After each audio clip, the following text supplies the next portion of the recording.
naomba yachukue tohara kama changamoto za kata ya Image kwa ujumla, kama sazungumza changamoto za kijiji cha sisi.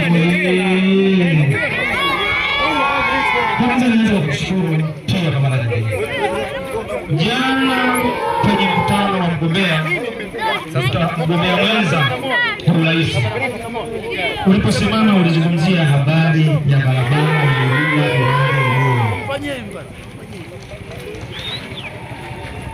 hapo kimsingi na tuhusu sisi watu wa Image, Iburu na Ilula.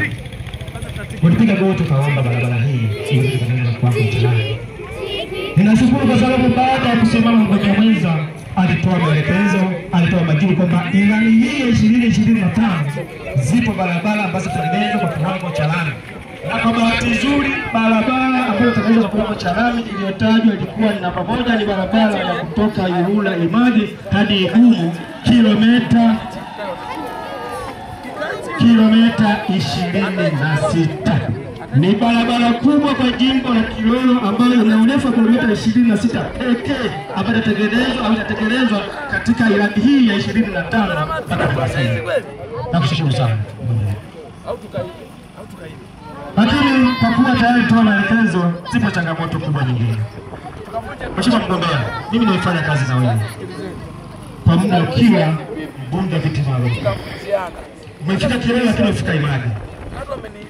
Tumeshiriki mambo mengi makanisani na pia kwenye makundi maalum.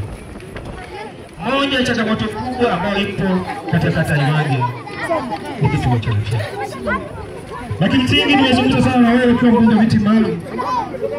Na pia ukalipeleka bungeni na umezungumza zaidi mara moja bungeni kuzungumzia kituo cha afya zahanati ya Liasa ipande hazi kwa kituo cha afya, ili watu hao wa Image ambao wanatumia umbali mrefu kwenda hadi Ilula waweze kupata huduma za kimatibabu katika kata hii ya Image ambapo